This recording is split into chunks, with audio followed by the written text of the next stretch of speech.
When two little girls vanish without a trace, a desperate father takes justice into his own hands and uncovers something far darker than he imagined. Keller Dover and his son Ralph are driving home after a hunting trip. On the way, Keller talks to Ralph about how important it is to always be prepared for emergencies or disasters. Later that day, Keller's wife Grace gets ready to leave their house with their daughter Anna. They head over to their neighbors, the Birches, for Thanksgiving. Nancy Birch welcomes them at the door, while Franklin Birch plays with Anna and his daughter Joy. As everyone gets ready for dinner, Anna and Joy ask if they can play outside. Keller tells Anna to ask her brother Ralph to go with them. The kids go out and start playing around an RV parked nearby. Ralph and Eliza, Franklin's other daughter, tell them to leave it alone and pull them away from the vehicle. After dinner, Anna and Joy ask their parents if they can go back to the Dover house to find Anna's missing whistle. The adults say it's okay, and the two girls run off together. A while later, Keller notices the girls haven't returned and asks Ralph and Eliza where they are. No one knows. Keller rushes back home but can't find them there either.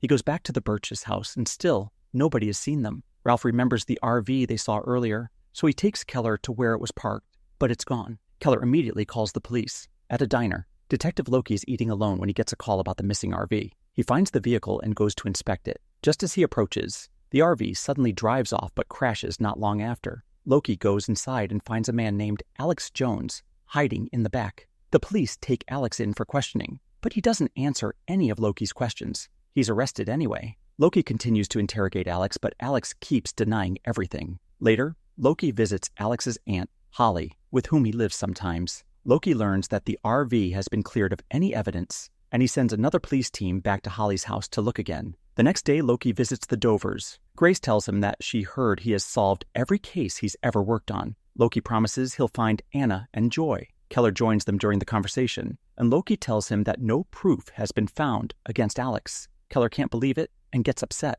Loki tries to calm him down, assuring him that the police are exploring every possibility. Keller asks if Alex will be kept in custody until the girls are found, but Loki says Alex will have to be released soon unless they find solid evidence. Loki spends the day visiting several locations and eventually goes to the home of Father Patrick Dunn. He finds the priest unconscious and decides to look around. In the basement, Loki discovers a body tied to a chair. When Father Patrick wakes up, Loki questions him about it. The next day, Keller gets a call from Grace telling him Alex is being released. When Alex comes out, reporters swarm him. Keller shows up and attacks him, demanding answers. During the scuffle, Alex quietly says that the girls didn't cry until I left them. The police drag Keller away. Captain Richard tells him they'll overlook the attack, but advises him to go home. Keller insists Alex should be arrested again, but the captain tells him to pass any new info to Loki instead. Loki later visits Alex and his aunt Holly again, asking if Alex said anything to Keller. He warns Alex that if he's hiding something, his aunt could get in trouble too.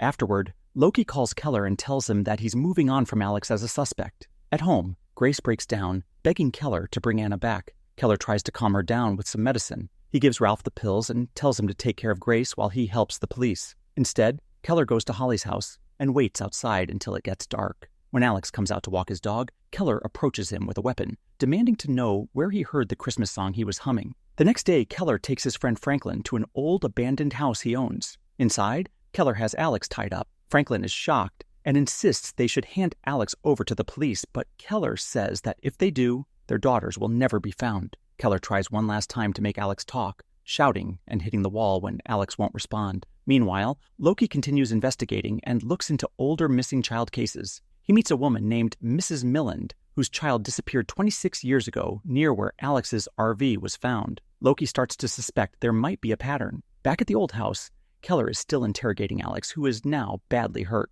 Alex still doesn't confess to anything. Keller gets more frustrated, but Alex keeps quiet. Franklin, disturbed by what's happening, leaves to attend a vigil for the missing girls with his family. At the vigil, Loki is keeping an eye on the crowd. He spots a man named Brad Taylor leaving a teddy bear among the candles and decides to follow him. When Loki approaches, Brad suddenly runs. Loki chases him through the streets, but Brad manages to escape after attacking Loki and disappearing into traffic. The next day, Franklin and Nancy see Brad's face on the news as a new suspect. Franklin leaves the house to meet Keller again, and they both go back to where Alex is being held. Keller believes Alex and Brad might be connected somehow and wants to find out the truth. Franklin is deeply uncomfortable, but goes along anyway. At the same time, Loki talks to Captain Richard and learns that Alex never came home after walking his dog the other night. Loki gets angry that nobody was keeping track of him. To find new clues, Loki replays his old interrogation videos of Alex, searching for anything he might have missed. Then Loki gets a phone call and heads to a shopping center to meet a witness who might know something about Brad.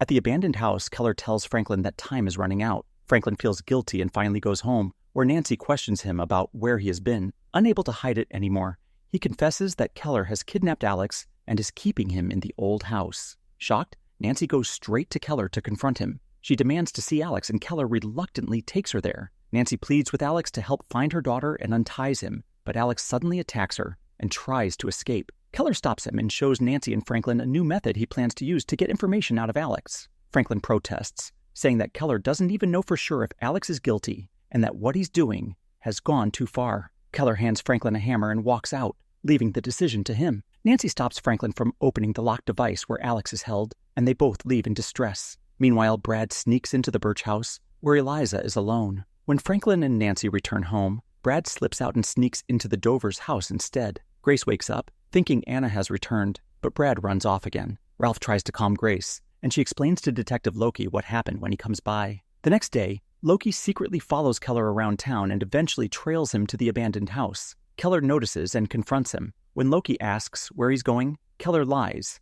and says he was just buying something from the store. Loki tells him he knows Keller hasn't really been helping the police, like he told Grace. Loki also mentions that Alex is missing. Keller claims Alex ran away because he's guilty. He becomes angry and tells Loki to stop following him and focus on finding the girls instead.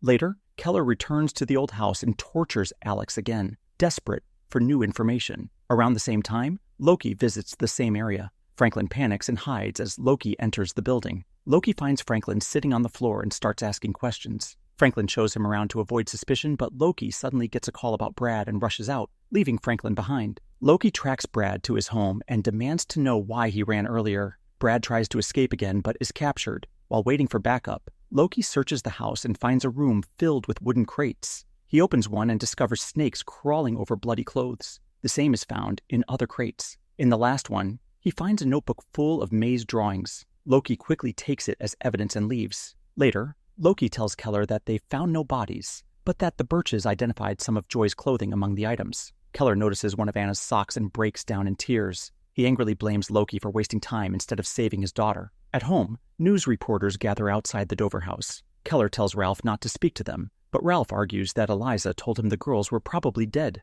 Keller insists that isn't true and warns him not to tell Grace. Ralph accuses Keller of abandoning the family and storms off. Meanwhile, Loki continues investigating Brad and notices him drawing the same kind of mazes that were found in the crates. A fight breaks out, and Brad grabs a weapon, ensuring Loki gets no more answers. Back at the old house, Keller prays for forgiveness and admits to Alex that he doesn't know what else to do. Alex mutters that Keller will find the girls in the maze. Keller demands to know where the maze is, but Alex doesn't explain. Keller then goes to see Alex's Aunt Holly and apologizes for his earlier behavior. Elsewhere, Captain Richard tries to console Loki for not solving the case in time. Loki is frustrated and loses his composure. While looking around, he notices a picture of a maze similar to the one Brad had drawn. Then he gets a call telling him that most of the evidence from Brad's house turned out to be fake and that the mazes were copied from books. Loki insists there must still be a connection and questions about how Brad ended up with the girls' clothes. Loki races to the Dover house and finds proof that Brad stole Anna's socks from there. Just then, Grace gets a call. When Keller drives up, she runs outside shouting that Joy has been found, but Anna is still missing. The couple rushes to the hospital, where Franklin and Nancy are already there. Keller tries to question Joy, but the doctors stop him. Joy wakes up and remembers that Keller was present at the place where she and Anna had been kept. Panicking, Keller realizes where to go and speeds off. Loki chases him, following him to the abandoned house, where he hears Alex groaning in pain. Keller, meanwhile, goes to Holly's house to apologize again and offers to fix something around the place to make up for his actions. Once he's inside, he accuses Holly of keeping the girls there. Holly suddenly pulls a gun on him and forces him to put on handcuffs. She makes him drink a sedative if he wants to see his daughter. Keller's phone rings, but she orders him to throw it in the garbage disposal. Holly then confesses that she and her late husband had kidnapped several children over the years as part of their twisted way to make parents turn into monsters. She tells Keller that Alex never hurt Anna or Joy, but she decided to keep the girls herself. She leads Keller to a hole in the ground outside, shoots him in the leg, and forces him to crawl inside. As he falls in, she says he'll soon be with his daughter. and begins to cover the hole. Meanwhile, Loki is told that the police have located Alex and he should inform Holly. Back in the pit, Keller crawls around and finds Anna's whistle. Loki arrives at Holly's house and knocks on the door. Holly goes to the basement, where Anna is hidden. Loki comes inside and hears noises. He follows the sounds and arrives just as Holly gives Anna an injection. Holly asks Loki to cremate her body, then attacks him. Loki manages to defend himself and shoots her before rushing to save Anna. Loki, badly injured, drives at high speed to get Anna to the hospital. He collapses but manages to reach the emergency room in time. Later, Keller is still missing, trapped in the hole where Holly left him. Loki recovers from his injuries in the meantime. Grace, Anna, Nancy, and Joy visit him at the station. Grace tells Loki that Keller hasn't contacted her and asks if he'll keep looking for him. She says she misses him. At Holly's property, workers finish digging up the area. As they start to leave, Loki remains behind, quietly standing near the site. Suddenly, he hears a faint sound, Keller blowing Anna's whistle from underground. The movie ends here.